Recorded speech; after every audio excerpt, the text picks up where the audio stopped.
The 40th three-time champ in NCAA wrestling history is crowned, Jake Rochelle. I'm Bud Namick. It's my pleasure to be with you as we induct another class into the Inland Northwest Sports Hall of Fame.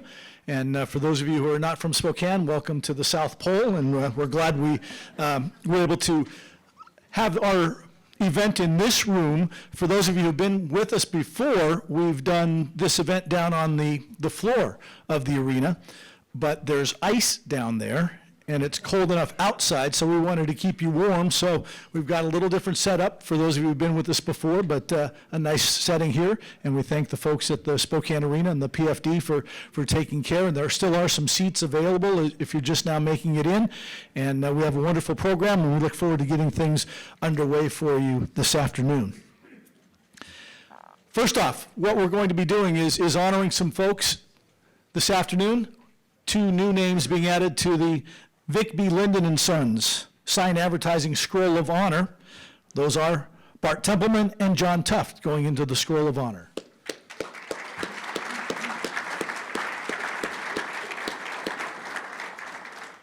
And 6 new members of the Inland Northwest Sports Hall of Fame: Ron Cox, Dan Fitzgerald, Jason Hansen, Jake Rochelle, Jack Thompson, and Don Buzzy Welch going into the Hall of Fame.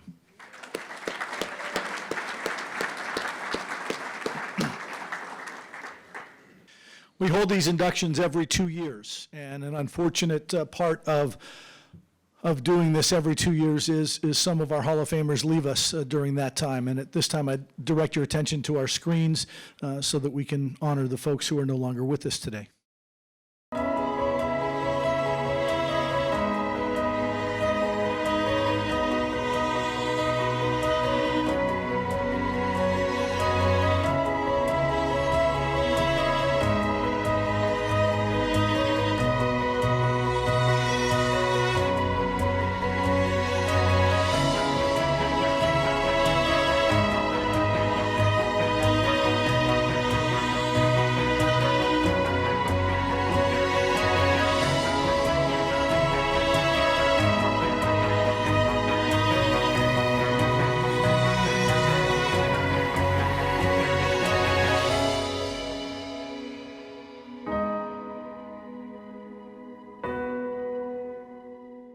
The Inland Northwest Sports Hall of Fame started in 1960, so next year will be the 60th anniversary of the Sports Hall of Fame. The very first induction was held in 1963, and in the old Boone Street barn, the Hall of Fame started there, and just a few little things on the wall, and then the shop class at North Central High School did an amazing job and built these great cubicles. John Heimbigner worked on getting that done, and it was a neat thing. Those were all on display until the Boone Street barn left us, and now we've been in the Spokane Arena since it opened, and we're filling up all our spaces here, and we're excited about the sports complex that is going to be opening not far from here as well. We hope that the Hall of Fame will have a presence there as well, so we look forward to that.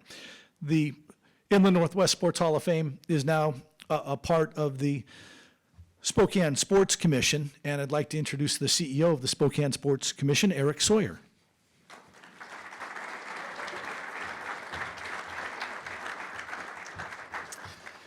Well, thank you all for coming this afternoon and sharing this experience. The Spokane Sports, and on behalf of our Hall of Fame committee, our board of directors, and our staff, we really appreciate you taking the time to share this experience. Athletic achievement and honoring athletic achievement is something that's very special to our organization through obviously the Hall of Fame and this induction ceremony. And then we also host the annual Inland Northwest Youth Sports Awards program in the spring, where we acknowledge the youth performance in athletics.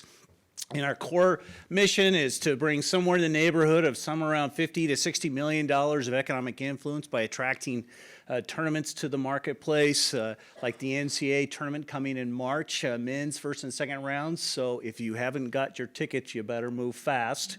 But really what this is about today is really about history. and the history of sports and athletic achievement that we've all come to recognize and appreciate in this community. And there are a million special stories.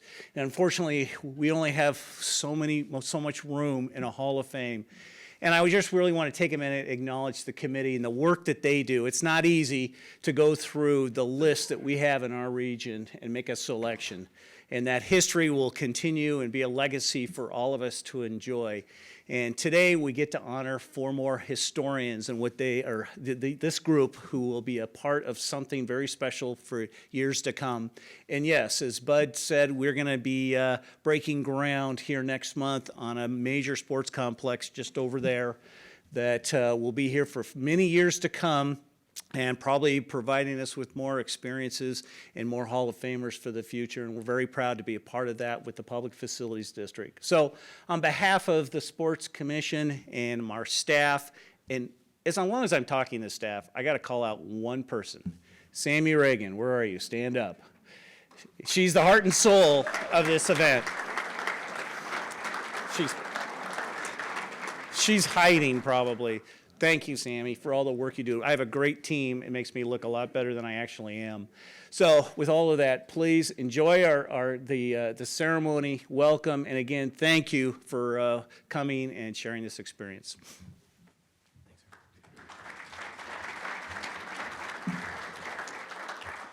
Eric, thank you, and thanks to Dennis Patchen, our lighting director this afternoon, dimming the lights for us. Thank you, sir. Appreciate that. Eric mentioned the board of directors of the Sports Commission and Sammy with all the work that she does, but there's a ton of other folks who are involved in this and put a lot of work into. So Sports Commission staff members and board of directors, if you would please stand to be recognized.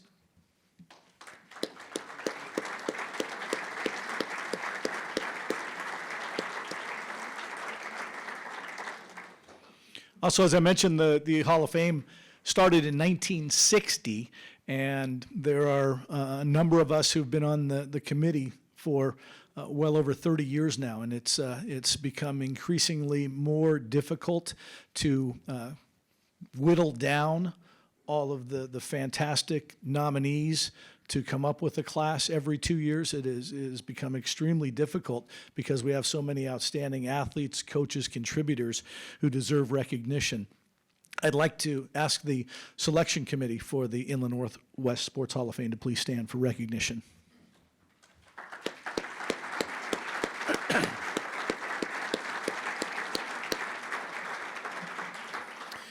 At the door when you came in, you should have all seen this program.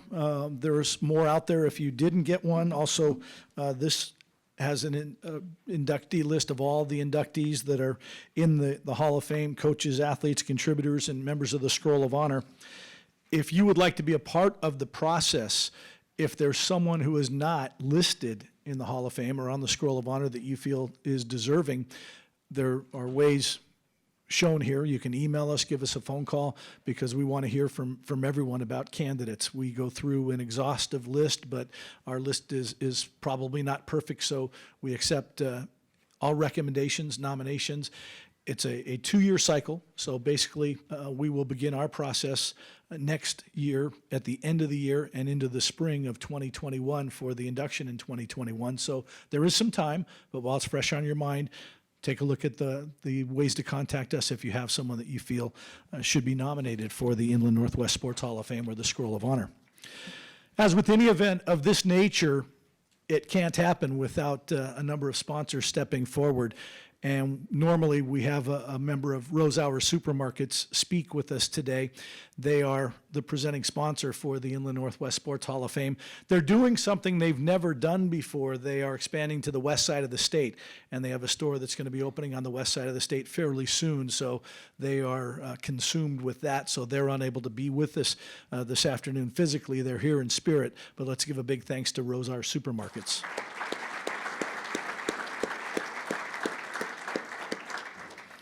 Our other sponsors that we'd like to recognize: Arby's of Spokane, Centerplate, Integris Architecture, John and Karen Heibigner, Jostens, KXLY Broadcasting, Luigi's Italian Restaurant, Maxey and Harris, River Park Square, Spokane Journal of Business, The Spokesman Review, Swinging Doors, and also Vic B. Linden and Sons Sign Advertising. Thank you to our sponsors.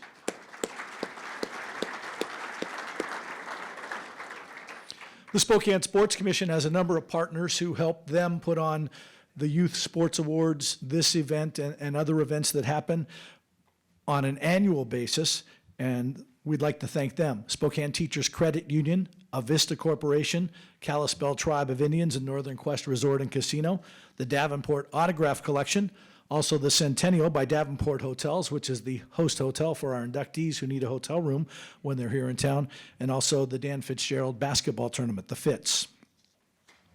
So those are the folks that help make this happen. All right, now we get to the fun part, the chance to honor our inductees. We start with the Vic B. Linden and Sons Sign Advertising Scroll of Honor inductees. And just a little background, how it got to be known as the Vic B. Linden and Sons Sign Advertising Scroll of Honor. Vic Linden and his sons did all the placards for the cubicles and for our induction event. They did that since the inception of the Hall of Fame. And so a way to show our recognition to them was naming the Scroll of Honor after Vic B. Linden and Sons. So hence the Vic B. Linden and Sons Scroll of Honor. And I direct your attention to the screens that are around the room as we meet our first new member of the Scroll of Honor, Bart Templeman.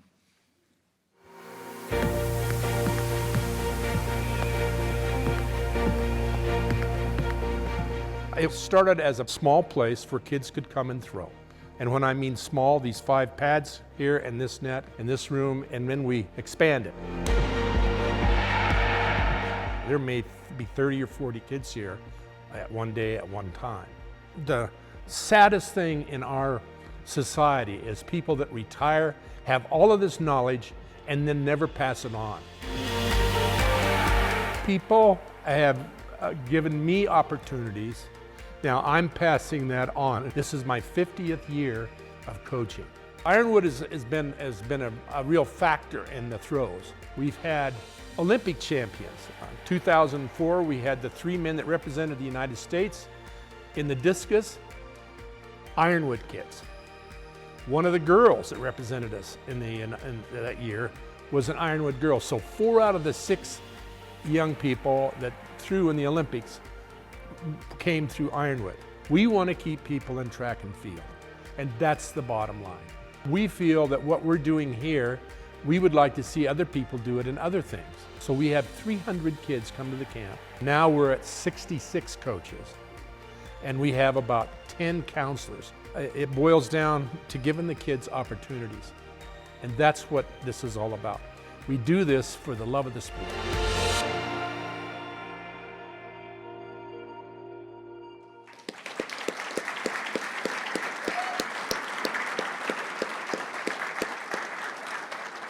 And I had an opportunity to talk to Bart just a little while ago, and with the Olympic year coming up, there's a twinkle in his eye. My pleasure to ask Bart Templeman to please make his way to the stage and speak for a moment. Bart?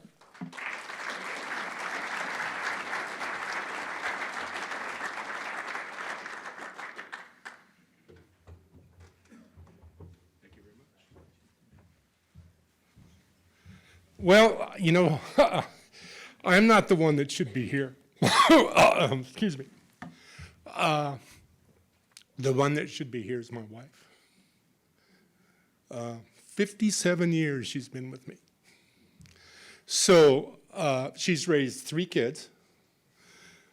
I would like my wife to stand and my 2 children to stand. This is my son Barton and my daughter Wendy, and then there's my wife. And you notice she's got white hair. Well, let me tell you, I've produced 75% of that, I'm sure. So, you know, I can't tell you how important she was in my life. So, again, you know, when you think about your success as a person, there's always someone there that's there helping you, pushing you, and bless her heart, she's the best. I can't tell you how important it is. So, you know, but right beside them is John Bly. Now you notice his hair is white as well. Now, John was my partner in business, so I don't know if there's something going on here or what. But, you know, I just want to briefly tell you something that's really important that you didn't see on that film. One of the things is that we at Ironwood Throws Camp, we had a coach that had came to us and coached for 7 years. And his name was Ben Plunkett. Now, Ben owns the world or the U.S. record for the discus at 237 feet 4 inches. And he came, and he was so upset that he didn't get to go to the 80 Olympics because we boycotted the Olympics. And so he kind of said, this is not fair. 4 years of my life I've trained to do this, and I didn't get an opportunity to compete. It's not fair. Well, he kind of, you know, his parents had a big farm, 4,000 acres in Missouri. And so the coach from Minnesota called and said, Bart, you got to get this guy to come to camp. He is an exceptional guy, and he's a tiny guy, 6'8", 3 1/4. Big fella. And he always wore cowboy boots and a big hat, so it made him look about 8 foot tall. One of the nicest men you'll ever meet. Just the best. Well, so he was going along, and for 7 years he was coaching with us. And I got a phone call that he had passed away at age 48. So, you know, and we were really upset. It was a great thing that he was there, and the kids just flocked around him. I mean, they loved him. But one of the things that happened here was I get a copy of the will in the mail, and I'm thinking, somebody's missed the boat here. This isn't right. Well, bless his heart, his mother said, you changed his life. He said he didn't want to have anything to do with athletics, and coming to the camp and being around the kids was the best thing. It was great therapy for him. Well, anyway, so listen to this.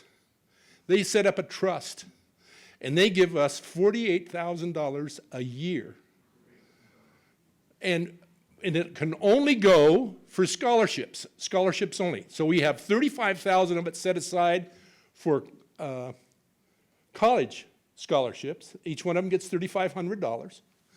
We also give the rest, which is $14,000, for the kids to go to camp. So we have lots of kids that financially can't do it. So they apply, and then it's on a need basis. So, you know, to date now, ladies and gentlemen, you think about this. We've given over $750,000 of scholarships to young people. So we think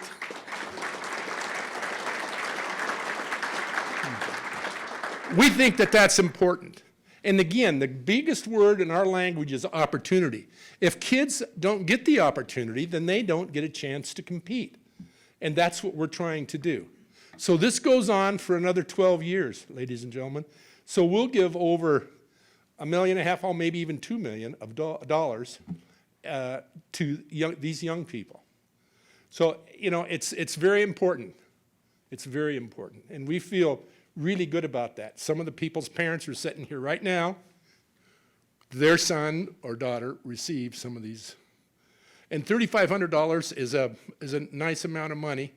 It takes the pressure off the kids.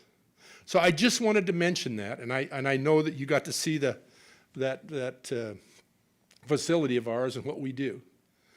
But this is an Olympic year coming up, 2020. We are the last meet for people to qualify in the throws before the trials.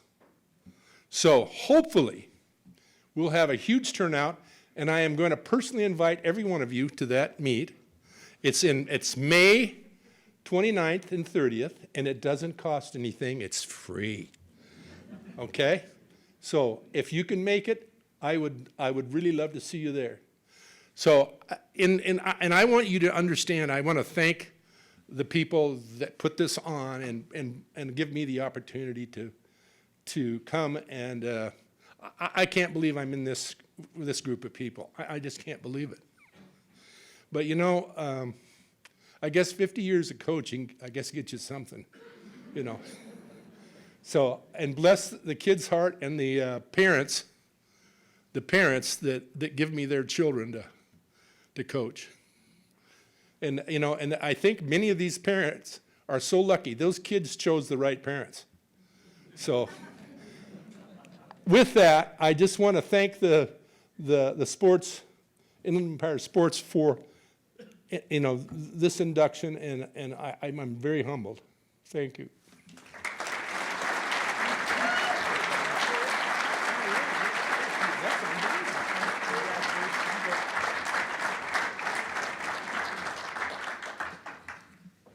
Bart, thank you and congratulations. And share with you, when I talked to Bart earlier, I said, you've touched a lot of lives. And I thought his response was perfect. He said, a lot of lives have touched me. I direct your attention to the screens once again. Our next member of the Scroll of Honor is John Tuft.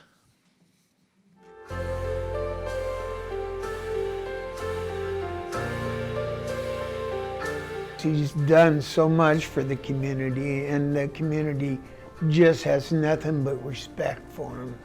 He's been involved in so many different things. I could go on and on. The guy is just everything. He's a workaholic.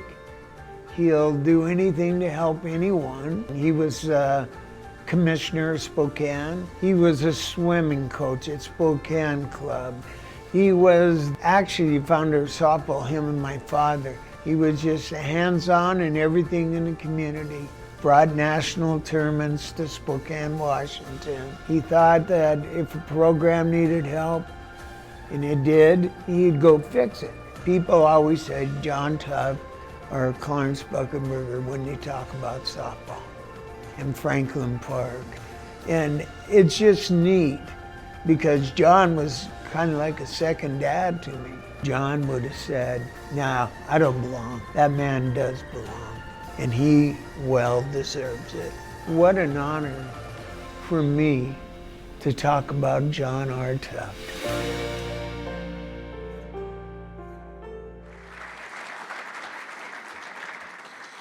And if you've been around sports in Spokane for a long time, you might not have known his name, but you certainly recognized his face, I'm sure, as you saw that video. Unfortunately, John's health does not allow him to travel to be here with us today to accept the award, but accepting on his behalf, you saw him in the video, and he spoke eloquently in the video, Fuzzy Buckenberger.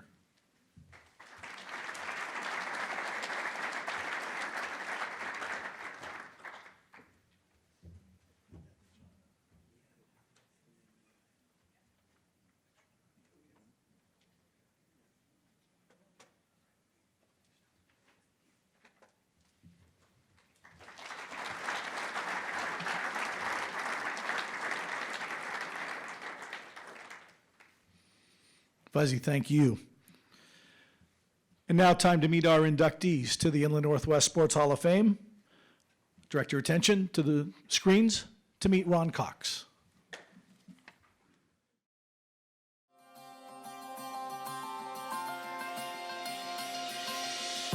As rich as the soil that covers its landscape, so too is the tradition of basketball in small-town Eastern Washington. So important to the community. I mean, it was such a community event, and basketball in small town, you know, Washington was so special anyway. And so you got everybody meeting in the coffee shops in the mornings the day after and talking about the games, and you just had this sense of how important it really was. And so obviously it became very important to me to be, you know, to be the best I could be. In the early 70s, Ron Cox was the talk of Coulee City. A standout in 3 sports. It was the 4 straight seasons he led the Rams to the State B basketball tournament that may be the most memorable. The Coliseum just had its own special atmosphere, smells. It was a musty old building. Ron played in 15 State B games, leading his team to 3 state trophies, 2 runner-ups, and a 4th place. When all was said and done, his 270 rebounds were the tourney's career record. He also scored 248 points there, part of a career that included more than 1,800 as a high school prep. All that drive towards some success and the experience of the State B really kind of pushed me forward, and I was fortunate enough for Coach Krause to recruit me to Eastern and have another great experience. At Eastern Washington, he embarked on a career where he continued to put up stellar stats. Not to say the transition to college didn't take a little time and effort. I have never experienced anything like Coach Krause's conditioning program in September of my freshman year. And I questioned, it was every other day, and I questioned every day why I was doing this. My mental state was pretty fragile for about a month until we had until you got used to it. You know, you just got a little bit more grit about it, I guess, and this is the way it is, and let's just dig in and get it done. And so I'm always real appreciative of that part, because I think it really taught me a lot about myself. He was a two-time NAI All-American at Eastern Washington.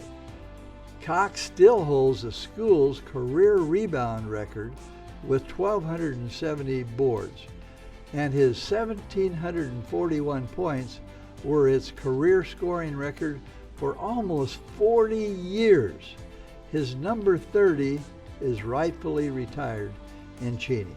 They saw something in me that said, you know, this is your chance to be pretty good, and if you're willing to put the time in, let's go. I believe it was all those lessons that he learned on the court that helped shape his career path off the court. It was a natural transition to the sidelines.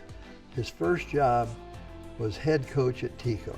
It was basketball hotbed. It was probably the best learning experience as far as a new coach, because you were coming into that. It was like Hoosiers. It really was. That would be my correlation with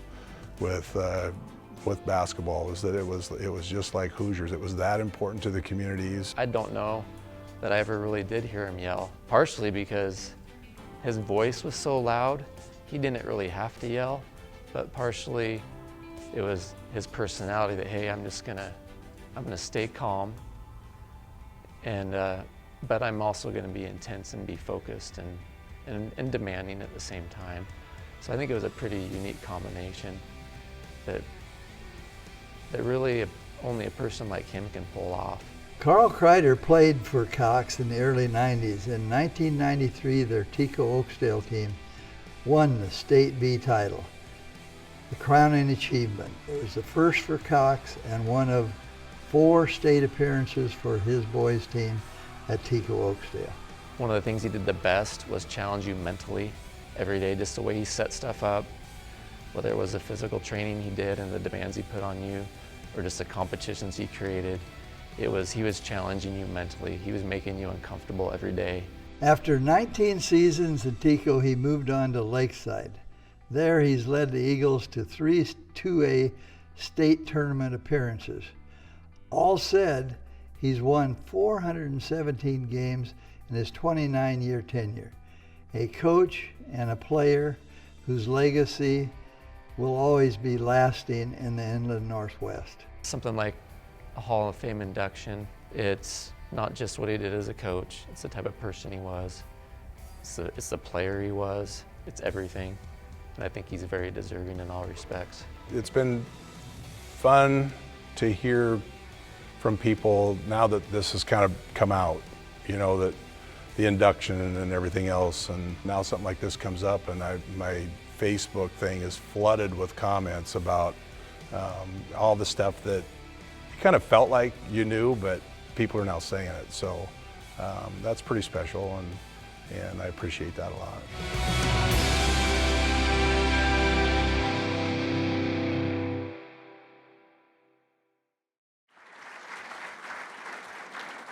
Ladies and gentlemen, let's please welcome to the stage Inland Northwest Sports Hall of Famer, Ron Cox.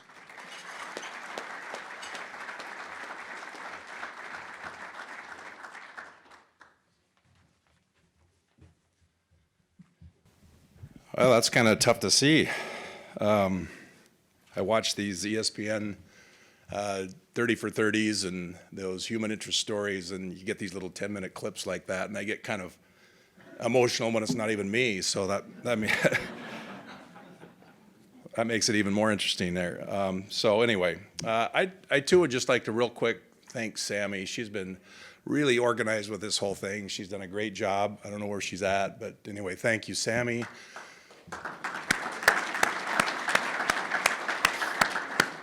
And Jordan, who did the videotaping and the interviewing. That's an awesome job. I don't know who all's involved in that, but I'd like to compliment Jordan as well. What a great job with the video format. Well, it's with a great deal of pride and appreciation that I am inducted into this Northwest Hall of Fame, Northwest Hall of Fame. As I walk through the hallways out here, the history, the previous inductees of the Hall of Fame, and becoming a part of that is very humbling for sure. I'd like to congratulate each of my fellow inductees today. I consider it an honor to be part of your day as well. I've had the honor of being inducted into a couple other Hall of Fames, Eastern and WIA, both as a player, but I think this induction is a little different for me. I think Coach has certainly guided my path, and I always had a strong support group, but it was my own personal time and my commitment that kind of led to those achievements. As a coach, I think there's so many more people that are involved with your accomplishments, and without them, this recognition is pretty unlikely. So what I'd like to do is give a few thanks here that have helped me along the way. And number one on the list is obviously, or maybe it is to me, maybe not to everybody else, but to my wife, Betty. She's been my number one fan as a player and a coach. Sorry. 47 years she's put up with that. So she's been patient, she's been loving, she's been supportive, and most of all, very tolerant. And all the time and effort that I put into coaching, she's been very special with all that, so I appreciate that. I'd like to thank my family, my son Jamie, my daughters Tanya and Heather, daughter-in-law Crystal, my 7 grandkids, Ashley, Jocelyn, Aaliyah, Tristan, Javon, Zayshawn, and Jalen. It's been a blessing to have each and every one of you part of my career. You've either been involved as a coach, you've been involved as an athlete, or you've just been a fan, and that's pretty special. My coaching mentors, Gil McKinney, who was my high school coach, he taught me a couple of things, taught me how to be a good teammate, number one, and he encouraged me to work hard even when things weren't easy, okay? I'm sorry, I said that wrong. He encouraged me to work hard even when things seemed easy, and that was his comment, was I was 6'6", 6'7", playing in the B leagues. There's a lot of easiness to that. And he was quick to point out that you need to work hard even when it's easy. And that was key. Jerry Krause, who was my college coach and who gave me his guidance, his time, so that I could become the best I could be as a player. He then in turn instilled a solid fundamental foundation, imagine that word, fundamental foundation, in me to be a coach. He taught me by example that hard work, dedication, and commitment leads to being your best.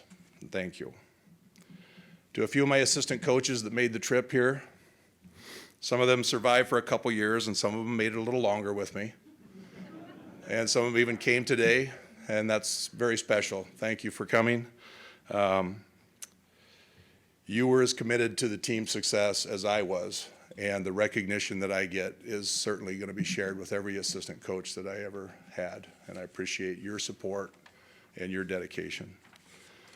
I've worked for 3 school districts, Tico, Oakesdale, and 9 Mile Falls, and I was fortunate enough to have administrators that were supportive, and whether they were lean times or great times, they were folks that understood what was happening was good stuff, and I appreciate that. I was blessed to work with great parents in those 3 communities. There isn't any better communities than Tico, Oaksdale, and 9 Mile Falls. They're the best communities that anybody could have ever worked in. And I appreciate my chance to work with those. But last, I'd like to recognize every young person that I ever coached and thank you for your time and dedication to being your best, because that's truly what coaching is all about, trying to instill in young athletes that it's okay to fail, but you need to be resilient. You need to bounce back. Don't be satisfied with being average, and always strive to be your best. So I'm assuming somewhere down the road here there'll be some things. I see Bud holding some things, and I'm appreciative of those items, and I'm appreciative of being inducted into this Inland Northwest Hall of Fame. It's a great honor to me, but it also honors all of those that have been part of my coaching journey, and I thank all of you for your part in my life. Thank you.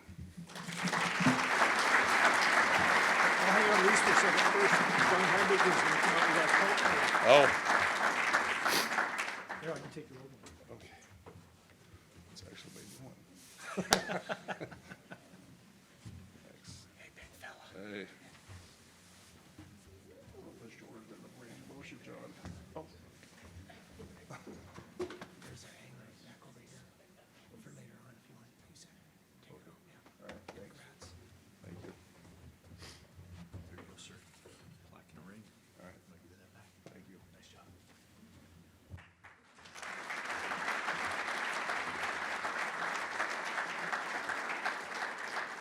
Ron Cox, congratulations.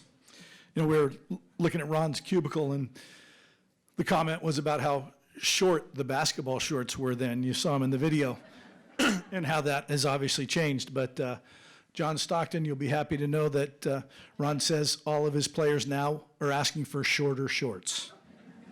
So what goes around comes around. Next up, our next inductee. Please direct your attention to the screens. Dan Fitzgerald.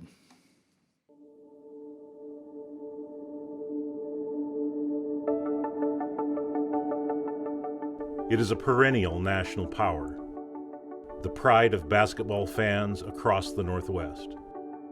A place where NC2A tournament appearances and national rankings are the norm. But Gonzaga's rise to prominence was seeded long before more recent converts may realize. Back to when Dan Fitzgerald, the godfather of the program's success, was running the show. Without him scrimping and clawing and fighting for the basketball program, I think it might be a Division II program, or certainly, you know, wouldn't be where it is today. He kind of, like, if you're saying that somebody built the foundation, he bought the lot. Affectionately known to one and all as Fitz, he took over as GU's head coach in 1978. In 15 years, he amassed 252 wins and took the Bulldogs to their first ever NC2A tournament in 1995. But it was his singular charisma and his passion for the game, for Gonzaga and the community, that left their mark.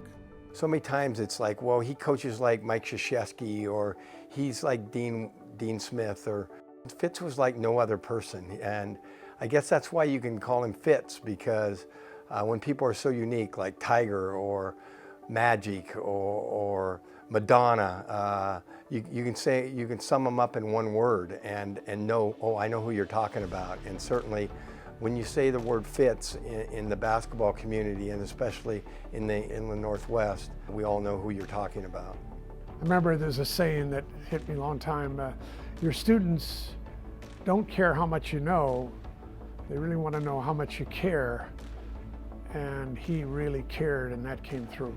He was somebody who was loyal to a fault. I mean, there was nobody that was going to work harder for you and harder to make you better. At the same time, as a coach, you know, it was the same thing. You know, there was nobody that was going to have the work ethic that he had. You know, nobody was going to outwork him.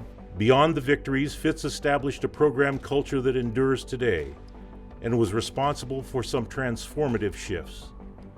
The move to the West Coast Conference, the recruiting of Hall of Famer John Stockton, and the hiring of two young assistants in Dan Munson and Mark Few and starting a succession that would launch the best story in college basketball.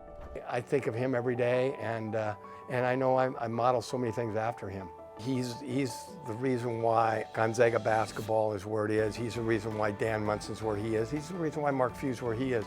He hired us, he had confidence in us, he handed the program over to us. I think there's a common thread that you can see back to the day. I mean, granted, the players today are different animals, the facilities are different, but the one thing is, if you take a look at the players that they got, there's still a common thread of good guys that work hard, you know, and that's something that I don't think, that I think was instilled back then, that is a common thread until now. Spend time with his former players and coaches, and it's abundantly clear.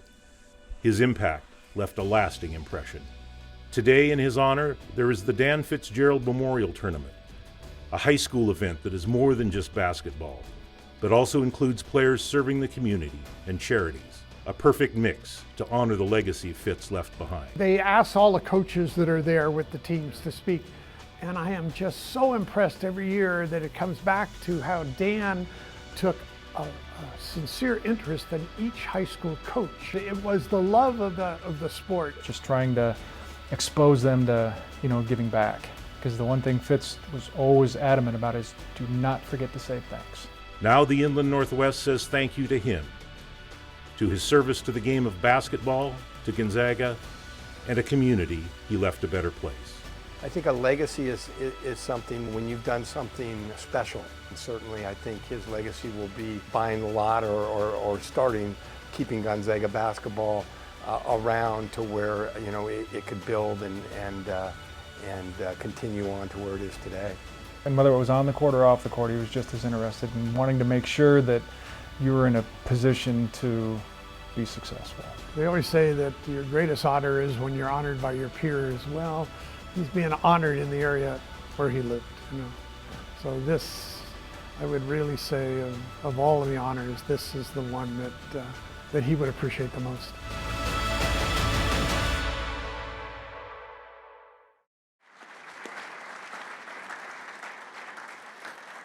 And to accept on behalf of Dan Fitzgerald, his daughter Kelly.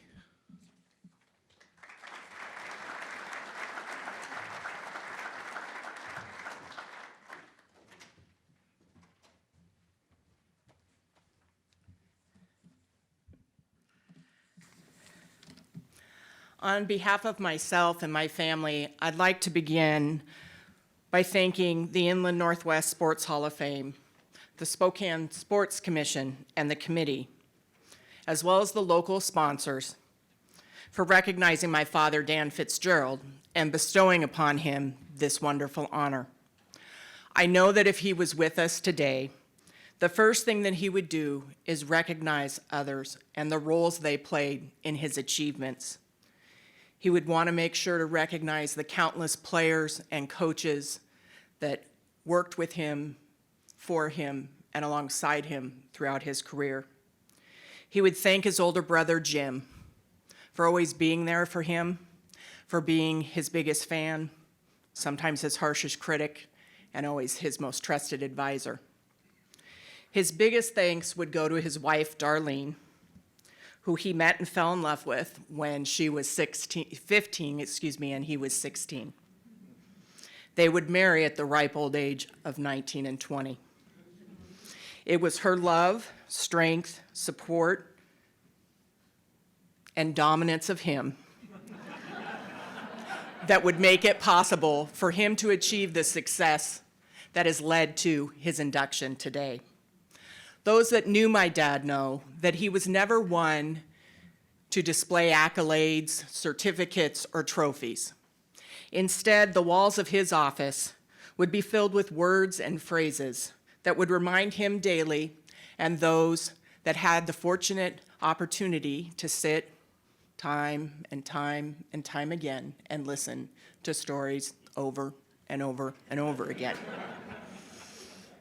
I think sometimes just to break things up, those individuals would read the quotes on the wall. Words were important to him because for him and his Irish background, it is where he found inspiration, devotion, and strength. His philosophy was simple. Make everyone around you the best that they can be, and always leave something better than how you found it. Without fail, the one quote that was in the walls of his office, no matter where that was, and closest to his desk, was by Theodore Roosevelt. It's entitled, "The Man in the Arena," and these are the words that he would draw support and inspiration from. It is not the critic who counts, not the man who points out how the strong man stumbles. The credit belongs to the man in the arena, the one who is actually there, whose face is marred with dust and sweat and blood. It is the man who actually strives to do the deeds, who knows great enthusiasms, and he certainly knew those, and great devotions.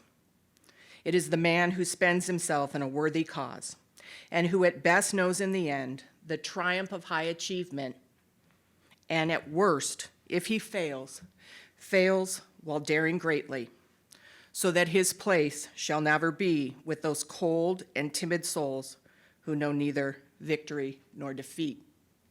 It is today, as we look back on his career and his legacy, that those words ring true and truly defined what he has left behind for all of us.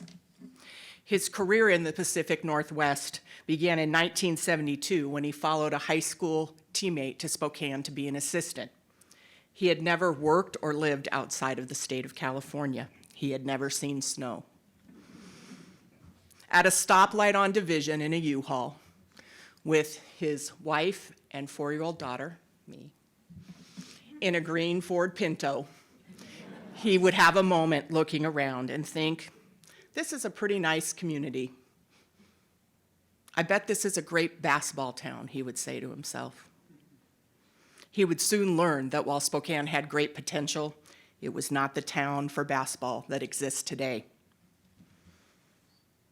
What he would find in Spokane is not only opportunity, but his greatest challenge. He would have the opportunity and be challenged to lay a foundation for future generations, and he would have the ultimate privilege to leave something better than how he found it. After several years of coaching in Spokane, he returned to his native Northern California to coach at Santa Clara University as the head assistant.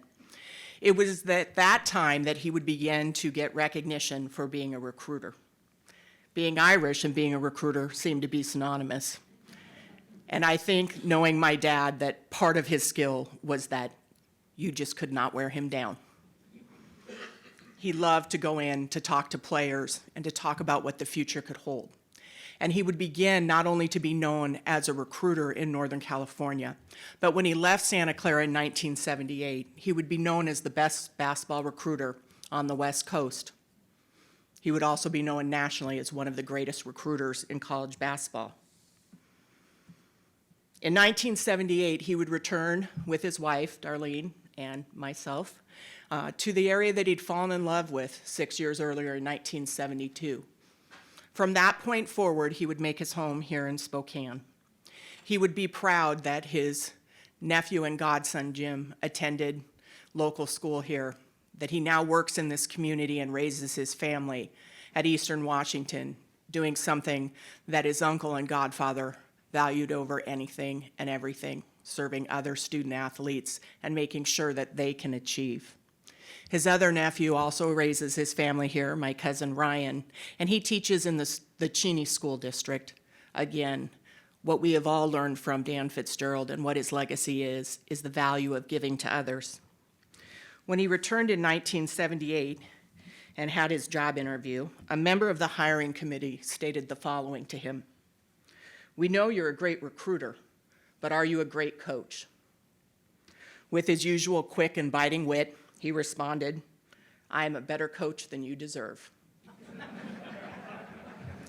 He would spend almost the next 2 decades living up to those words, always striving to help others to be their best, both in and out of the arena. Recruiting and developing his players was always something that he took great pride in and strived to achieve, because that was the ultimate giving back for him, to see someone have the opportunity to be their best at any given moment. He would establish a coaching staff and lay a foundation for a program's philosophy and lasting success. Always a teacher at heart, he would spend countless hours helping local high school coaches and players. He often volunteered his time at local free clinics as well as in the AAU programs in our area. He was generous to a fault with his time, and he was fine doing it because each and every minute that he got to help someone else, he saw as an opportunity to change one person that could change another person and could affect the community. After his death, I would find yet another quote in his desk. I've reviewed it for today. It's written in his handwriting. It's in red ink, of course, always the high school English teacher. It says as follows: "To accomplish great things, we must not only act, but also dream, not only plan, but also believe." On behalf of myself and my family, I thank you for recognizing Dan Fitzgerald's actions, his dreams, his plans, and his accomplishments. For they are the foundation for what basketball in Spokane is today. And this induction confirms that his hard work, sweat, sacrifice, and struggle were worth it because he left it better than he found it. Today, we can say, in part because of his legacy, Spokane is a great basketball town. Thank you.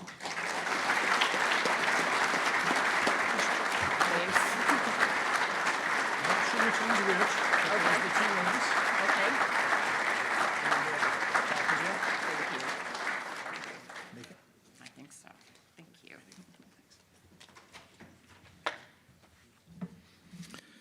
Kelly, thank you. I blanked out for a minute while Kelly was talking and missed part of what she was saying because I was reminiscing about some of those meetings in Fitz's office that she was talking about and hearing some of those same stories. You're right, over and over and over again. Dan Munson, linking Fitz and Madonna. That's a first. Earlier this year, during the summer, Dan was inducted into the Washington State Sports Hall of Fame. They had a special presentation at a Seattle Mariner game where I think Jim Fitzgerald Jr. got to throw out the first baseball at the game, and the family was recognized, and that was neat. And there's also going to be a presentation to the Fitz family at the banquet for the Fitz basketball tournament. And you're invited to come to the banquet, and certainly the tournament. Tournament will be December 6th and 7th at Ferris High School. So you can go to the Spokane Hoop Fest website. You can learn more about that if you'd like to check that out. Now we ask you to take your attention to the screens once again. We meet our next inductee to the Inland Northwest Sports Hall of Fame in 2019, Jason Hansen.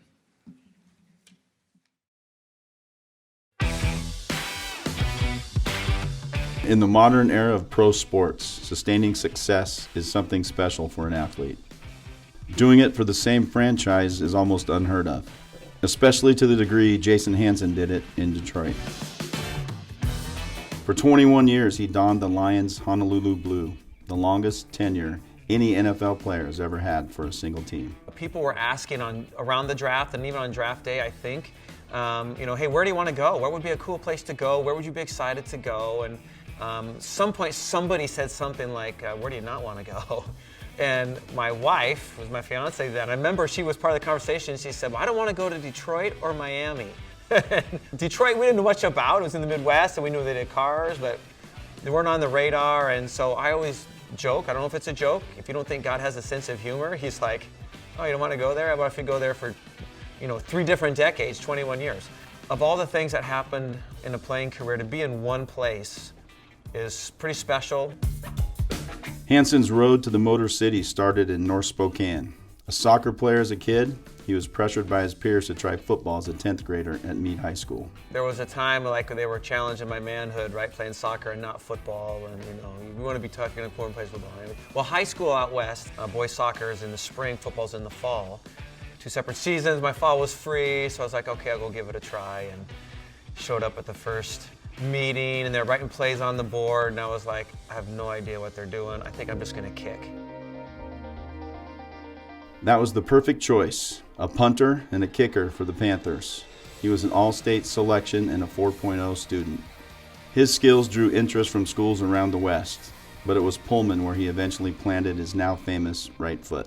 And so I went down to Washington State as kind of a walk-on, but did well enough that they gambled on me and said, well, let's go with them the first game, and just kept going.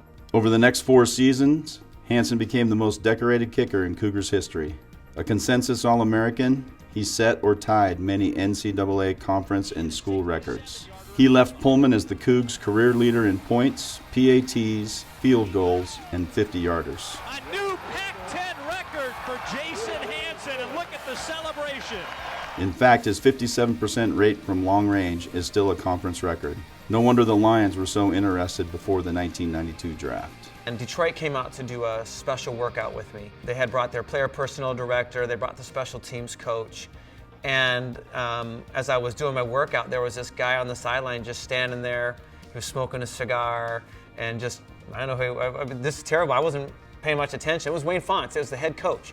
So if the head coach is there, I should have known that they were really, really interested. And sure enough, they took me in the second round. For the next 2 decades, Hansen made the Lions' pick pay off.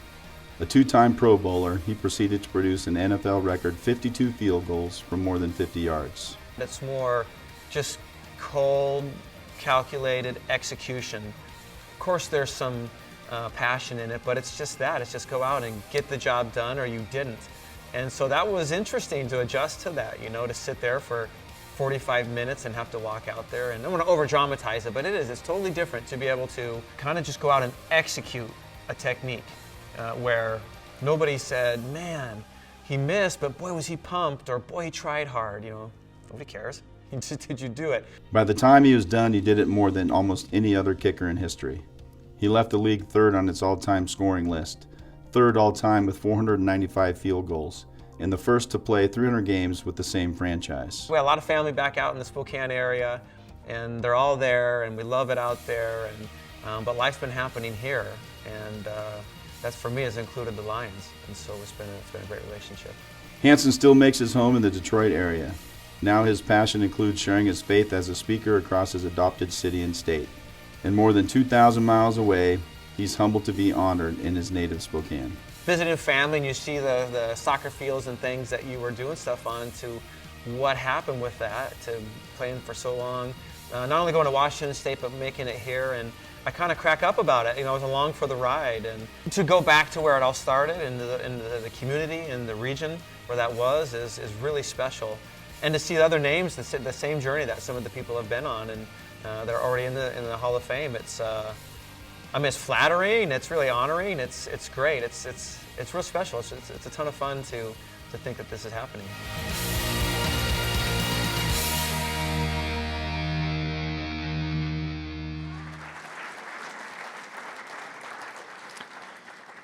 And when we contacted Jason and told him about the honor, he was very excited and appreciative, but was also disappointed because he already had a conflict on this date and was unable to be here in person with us. Great to see his mom and dad here. And as we've already seen, we've had relatives accept for someone, but I do believe we are all witnessing history this afternoon, because for the first time ever, a Cougar is being inducted and a Husky will accept. Travis Hansen, Jason's brother.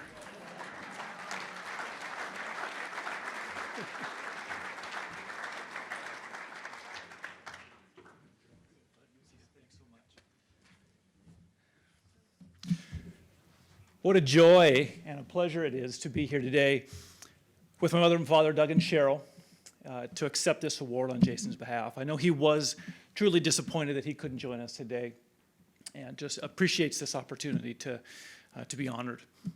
When he called me weeks ago, he said, hey, I found out that I'm going to be unable to make it to Spokane to accept this award. Would you accept on my behalf? I said, absolutely. It would be my honor to do so. And so he sent me a script and said very clearly, make sure that you stay on script. So like any good sibling would, let me take a moment to get a little bit off script. Having had a front row seat to an incredible career, there were so many great moments. But as the video you just saw illustrated, his greatness was really defined by his remarkable consistency and longevity. He did it at such a high level for such a long time. In the same way that we talk about great quarterbacks and their arm talent, Jason had great leg talent. He had it for days. No one who watched Jason kick a football, or a soccer ball for that matter, could deny that. But there are plenty of great quarterbacks with exceptional arms. There are plenty of great kickers with exceptional legs who will never get a sniff at a Hall of Fame induction. So as you look at the ways that he demonstrated that, having done it in the Motor City, where there were plenty of lean football years, he did it in incredible ways. And of course, there were a few Sundays where it was difficult for Doug, Cheryl, and Travis to stay in front of the TV. But I can guarantee you that Cheryl did it every Sunday. For 21 years, Jason was the consummate professional, always, and I do mean always, refining his craft, being prepared to bring his very best on game day when he represented his organization and when he represented the organization in the community. He kicked the ball with great power, but he also kicked the ball with great accuracy, and he did it for one organization, as was mentioned, for so many years.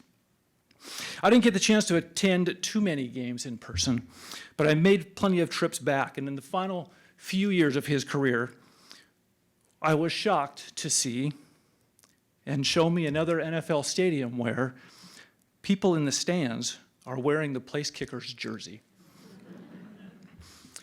I think that picture is worth 1,000 words. So with that said, let me return to the script. Jason's words. I want to thank the Inland Northwest Sports Hall of Fame for my induction into the class of 2019.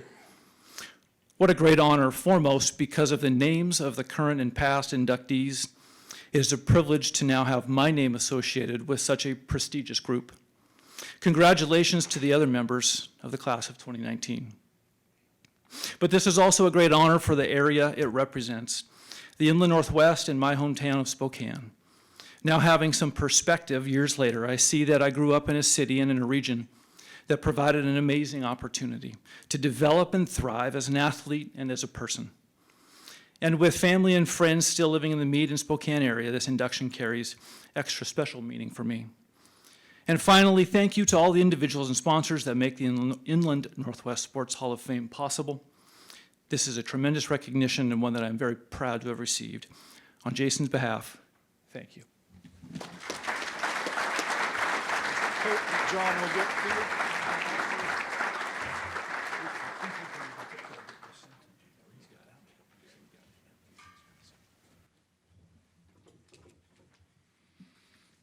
Travis, thank you. Jason as well, inducted into the Washington State Hall of Fame this summer, and I believe there's going to be a ceremony at a Cougar home football game in the next couple of weeks, so congratulations to Jason. I direct your attention to the screens once again for the introduction of our next inductee, Jake Rochalt.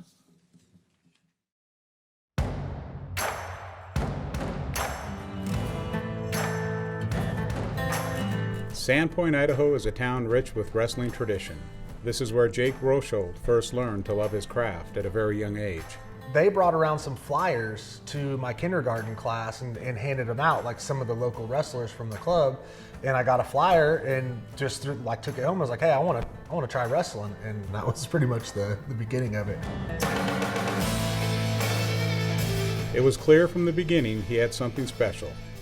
That first season as a young tyke, he was undefeated, and it laid the groundwork for what was to come.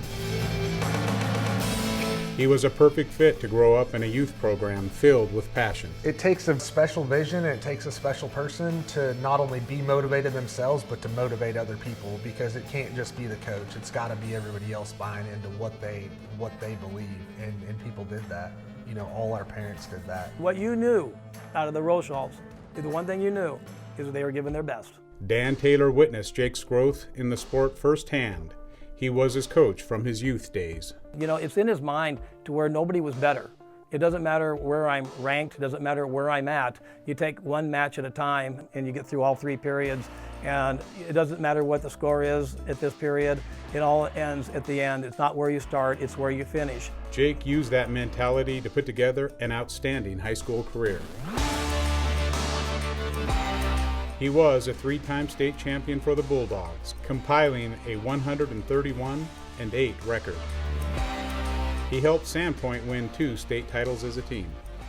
And the summer after his junior year, he didn't only win the junior national title in Fargo, he claimed the Outstanding Wrestler Award, compiling 11 straight technical falls. After that, I had everybody in the country sending me letters and wanting to come to my house, and the Branses and John Smith and these people that were coming to Sandpoint to sit in a little house in Sandpoint, you know, to try to recruit a kid from Idaho to these prominent programs is pretty crazy. You know, it's pretty crazy.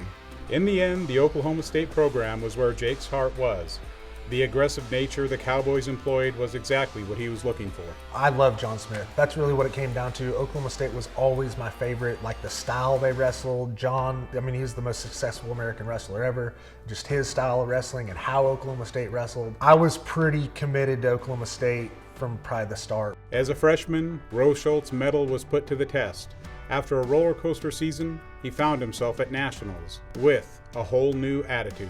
I mean, I went into the NCAA tournament 16-9 or something like that, you know, so I had plenty of losses. But all along, like, I was losing some matches I probably shouldn't lose, but I was losing some matches to good guys, like, where I was like, I can beat these guys, you know. So when it came to the NCAA tournament time, I was kind of just able to wipe the slate clean and decide I was going to go out there and give my best effort and do the best that I could and wrestle as hard as I could every minute of every match, and that's all you could do, you know. And at the end of the day, I came out of there as the best man. And there you have it. A freshman, the second to win a national title. He won the national title that year at 184 pounds. He followed that with 2 more national championships at 197 pounds. In the end, he was a 4-time All-American.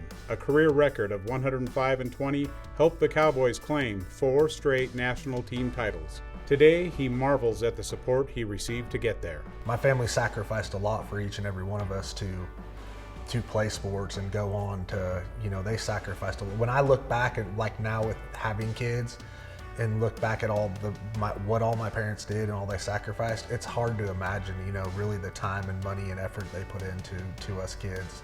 Roschult makes his home in Oklahoma, running a ranch while working in the oil business. Forever grateful for his roots in Sandpoint, which helped him get to where he is today. It feels nice, you know, to be recognized, especially from the area that I was born and raised, that really helped shape me as a youth.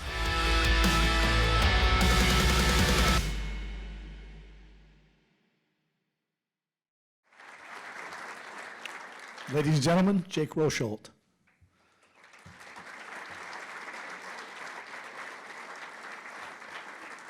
Jake, we usually allow the inductees to speak 3 or 4 minutes, but you just go as long as you want, okay? Thank you, sir.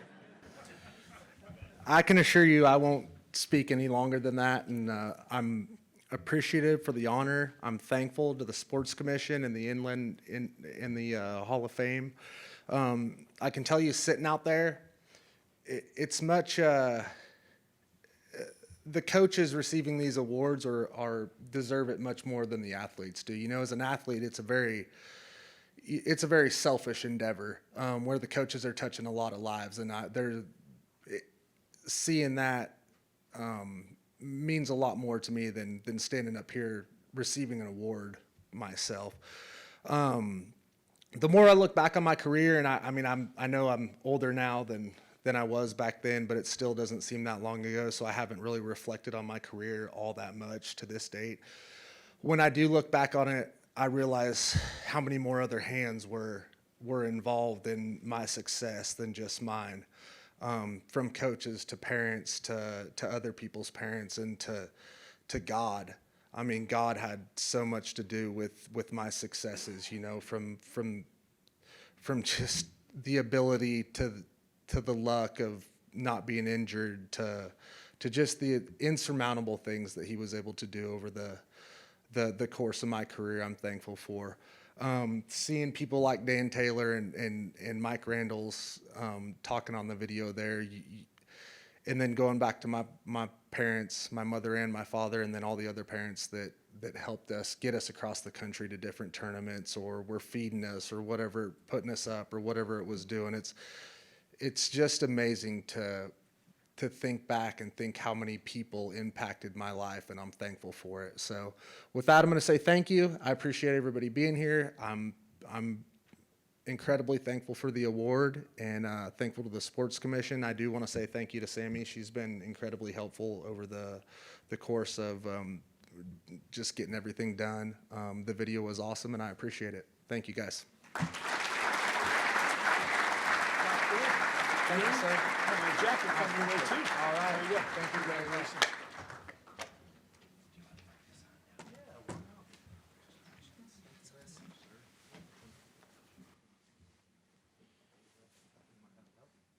Did you make weight today? Oh, shoot. I haven't been on a scale since Hasn't been on a scale since you got done wrestling. I love it. had enough of that. I'm sure you did. It takes a lot of dedication, that's for sure. Jake Rosholt.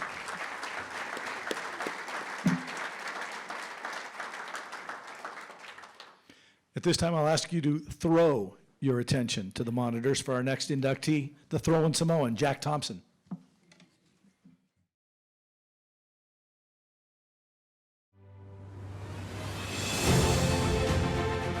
The sports landscape is littered with all sorts of nicknames.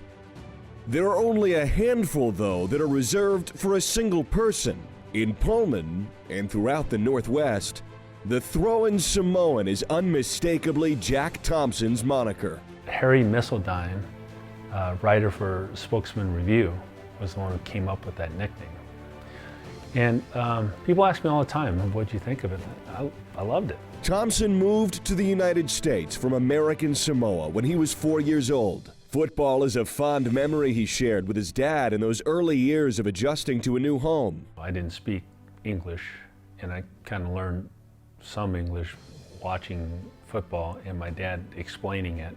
It didn't take long for Thompson to learn the language and become fluent in football too. After a standout career at Evergreen High School in Seattle, Thompson made the trip east to Pullman, where assistant coach Mike Price was heavily recruiting him. So I got assigned to a quarterback who will remain nameless. And the night that we were supposed to go out to dinner, he never showed up. And so what I did was I just walked the campus. As I walked the campus, you know, the pure essence of Washington State came through. I must have had that lost look on my face because I had many people ask me, are you lost? Can we help you? Many people approached me and, you know, were very, very friendly. I'm thinking, this is a great place. And so the next day I was talking to Coach Price and he said, wow, you must have had a good time last night. I said, well, I did. And he said, what'd you do? I said, well, I walked the campus. And I said, he never showed. And Coach Price was blown away. He thought I wasn't gonna come, you know, because of that. No. My first impression of Washington State was just excellent. And it started not with the, ironically, not with the football team or program, it's because of the campus and the students and that whole thing that makes it special. From that day forward, Thompson was a Coug through and through. It was his sophomore season when he took over the starting role and rolled out the single best season for passing yards in the school and conference history. So Jackie Sherrill came and he was hell-bent to do something different. And he was gonna handle the defense, but he hired a guy named Bob Leahy to be our offensive coordinator. And Leahy brought in the beginnings of the run and shoot. This is back in 1976. So that offense was coming in, and it just so happened I was there, and I was able to take advantage of the throwing element. And it was a good fit. Over the next 3 years, he amassed more than 7,800 yards and 53 touchdowns. He finished his college career with 6 WSU and Pac-8 records. leading to a Sporting News All-America honor in 1978. He and his teammates still considered one of the best groups in Cougar history. I still think that that was the best overall class, that ever came through Washington State, still to this day. Thompson was the 3rd overall pick in the 1978 NFL Draft, and his number 14 is retired in Pullman. Today, his love for the Cougs is as strong as ever. Currently serving as director of the WSU Foundation. Over the last 10 years, as I just watch other schools and a lot of big schools, the alumni base, they love their football program. Well, we love our football program too, but the difference is we love our school more. And I think that's a real fundamental difference. It doesn't matter what generation, what color, what station in life you are, if you're a Coug, that's what binds all of us.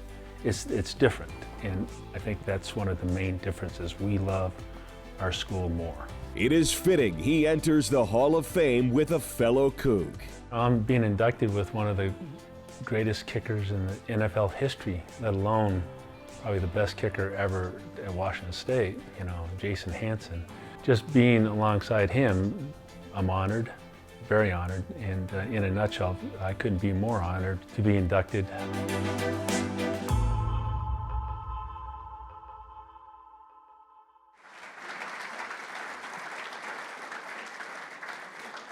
Ladies and gentlemen, please welcome to the stage, Hall of Famer yet again, Jack Thompson.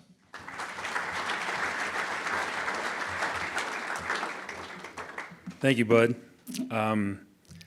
I too want to give credit to Sammy. Sammy, wherever you are, you're great. You are a great point of the spear for this whole thing. I want to thank the Spokane Sports Commission for this great honor. One thing that Sammy did say was, because I was drilling down to how much time do we have, she says, oh, you have a couple minutes, the video will do most of the talking. So I took her word for it, so I don't have a prepared speech outside to say. I'm glad that's the case. But I will say this, Spokane and this side of the mountains is my second home. And as I look out in the crowd, I see friends. And I see Steve Hochschild, I named Bud, known Bud for years, the best basketball player in WSU history, Jeannie Yeagert. You got dear friend Dave Barber, and I see Linda Chalich out here somewhere. But, this is my second home, and which makes it that much more special to be inducted in this particular Hall of Fame. And it is my second home, and I hope that someday it will be our first home. My wife Molly's here, and we have both our sons, Jack and Tony, live on this side of the mountains. Jack Benjamin lives here on the South Hill with his two sons, Tanner I see here, and Peyton, and daughter-in-law Tennille. Son Tony lives down in Pullman and works for the Carson College of Business, and just got married, bought a home. I now have a place to stay during football games. And, it's been 14 years. I've been counting them. It's been 14 years I've not missed a home game. And it's a blessing to have a place to go to down in Pullman. But in closing, I do want to say I would be remiss if I didn't, to give a shout out to those who helped me be up here with my teammates, Mike Levenseller, Bevan Maxey, Dan Dornick, Brian Kelly, Easton Ramson, all those guys. I'd name my head coaches, but I had 4 in 4 years. So I don't know if they left because of me or, but I'm grateful to them and Bob Leahy, who, as the video showed, actually, took a gamble on this Samoan kid from White Center, and unfortunately it stuck. And to be here and to accept this is, like I said, it's an honor, privilege, and being inducted with this class is very, very special. I want to shout out to Ron Fitz. I always wondered where did we miss out not getting Fitz down in Pullman, right? And obviously Jason, Jake, Don. Jake, I'd never mess with you. And Bart and John, your stories are inspirational, and very, like I said, so pleased and honored to be a part of this class this year. And I look forward to coming back to see who's going to be inducted next year, or in 2 years. In 2 years, that will be a real treat, and hopefully it'll be my first home by then, right, Molly? Sorry about that. Thank you very much. God bless you. Congratulations, sir. We got a jacket for you.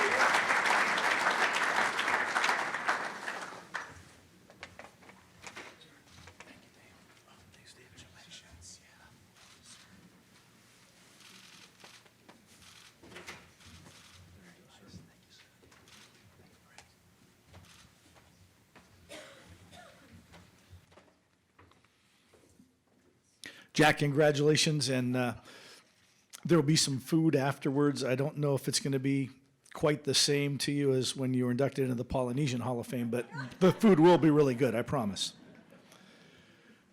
Direct your attention to the screen now to meet our final member of the 2019 Inland Northwest Sports Hall of Fame class, Don Buzzy Welch.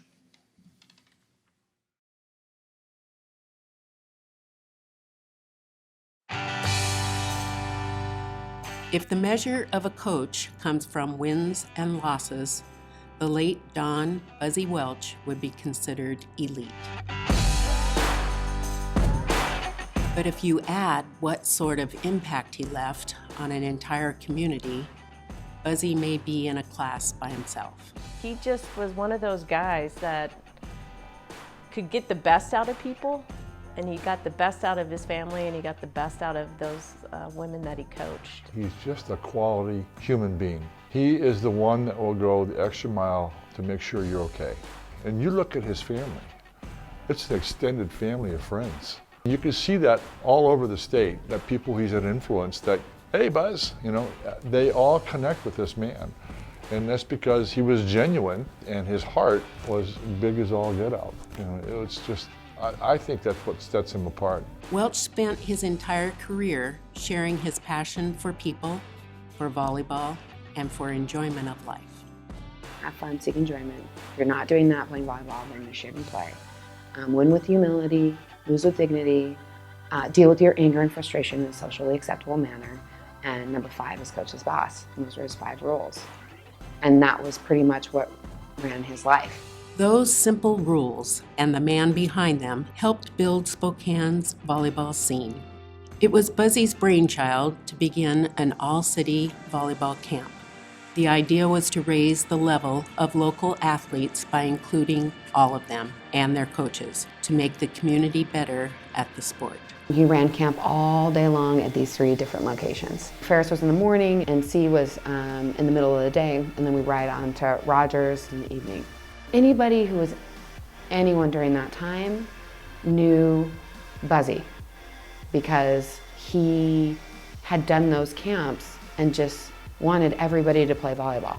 Welch and Spokane legend Linda Sheridan also created the Crossover Classic, a chance for Spokane teams to face tougher competition, all in the name of improving our local leagues. In the end, it worked. Welch's teams won 504 matches.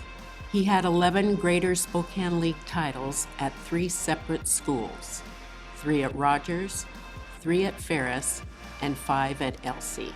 And when all was said and done, his teams took home 18 state trophies, including 2 state titles with the Tigers. But maybe more impressive was the lessons he instilled in his players. He would always tell the girls that you can be competitive and still like the other people across the net. Competition can be fun. And so he taught me that it's not, you don't have to be ugly to play. You can be competitive, but at the end of the day, you're like, nice job. You guys did a great job. His success was just as easily of teaching a 12 and under girl to serve over the net as it was to win the state championship. He was the rare coach who could embrace the big picture and enjoy the small victories all the same.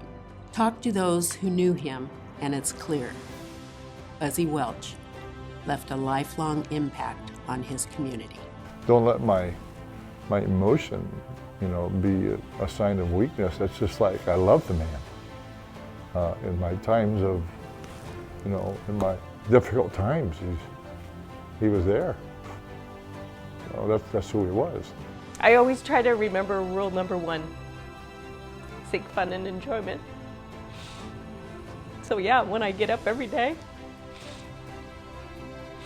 that's what I think about. I don't think he really knew how much he impacted everybody else. To be a good coach, you have to know people, and he knew people, and he knew how to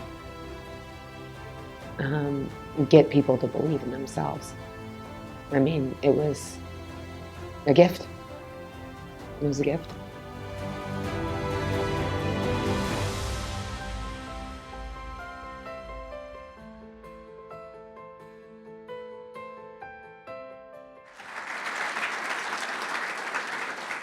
Let's please welcome Buzzy's son Mike and the Welch family to the stage to accept.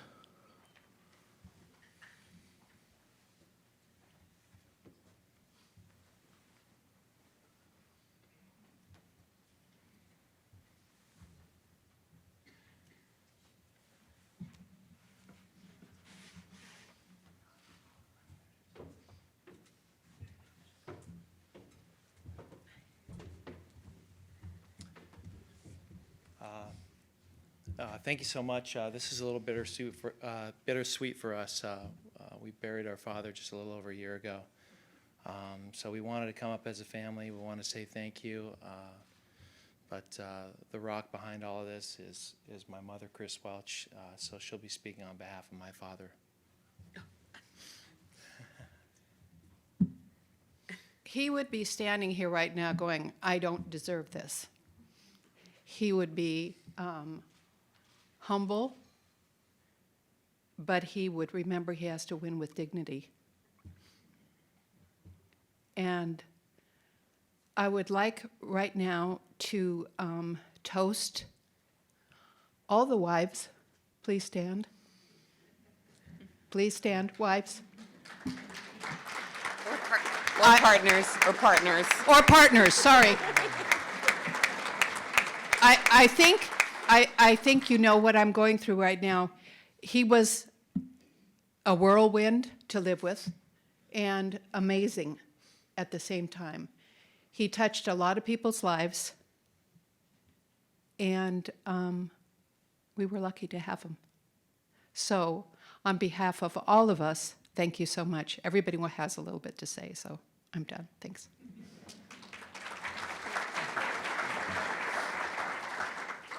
I was sitting here listening to everybody talk, and all of you are wonderful. I mean, what can I say? I've had 4 children. That's my major achievement in life so far, and they're all still alive. So good for me, keeping them alive.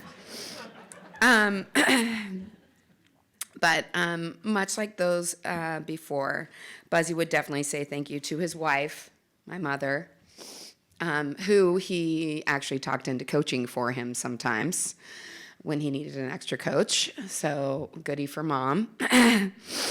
But mostly, and his village. Because for Dad, he had a lot of help. And some people are here today who've helped him quite a bit. But mostly, I think he would like to say thank you to his players.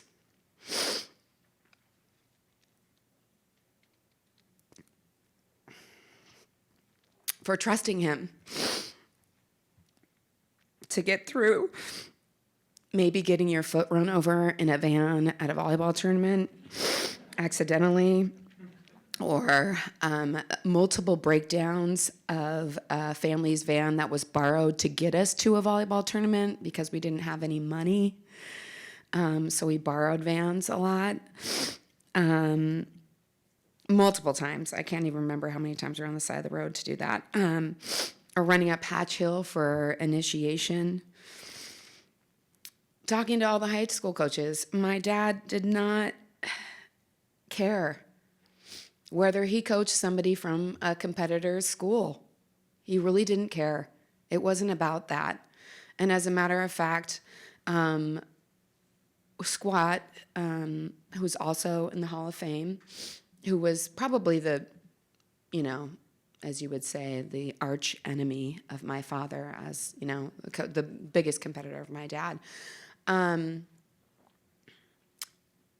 They switched practices.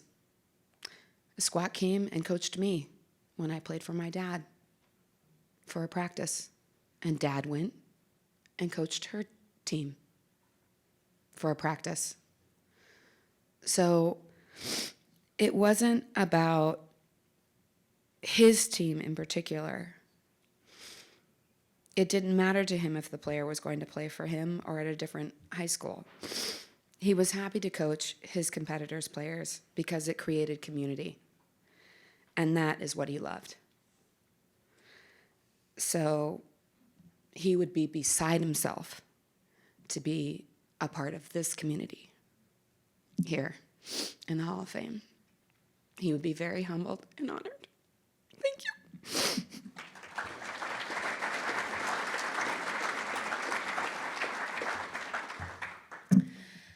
So when Shannon talks about community and she talks about everything that my dad was a big part of here, I think the most thing that I can say is that being not a player like Shannon was, but a fan of the sport and being raised constantly in gyms. I have a little aversion to it now, but anyway, survive. That what my dad really was about was the lessons he taught with his players. Because I've heard so many people after his passing come up to me and tell me things. Your dad did this for me. Your dad did that for me. Your dad this. Oh my gosh, he was so influential in my life. This isn't about sports, really, is it? It's about the things that happen when someone really special comes into your life and teaches you value and lessons. And those are the things that Dad cared about because he was also a teacher. And he continued to teach. And he showed compassion. He showed an incredible amount of trust in his players and the parents and the community that he was involved in. He believed in anybody had a chance. And he had some scrappy teams, let me tell you. He didn't always have the best players in town. But he knew how to pull people together. He knew how to team build. He knew how to make people feel empowered. Have his students and his players feel that they could do it. And I think that all of us as parents, as coaches, as players, that's the lesson. That's the thing that carries us through life. And we take those things into ourselves and we go out into our worlds. And that's what Dad really cared about most. And those were his lessons. And I know he would be, as my sister said, incredibly humbled and honored to be part of this. And he was a very, very humble person. And I'm very, very happy that he's being recognized tonight. So thank you. Just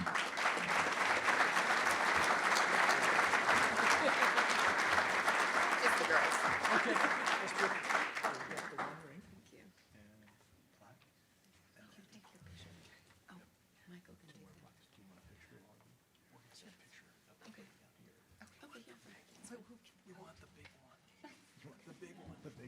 Let's eat. Well said.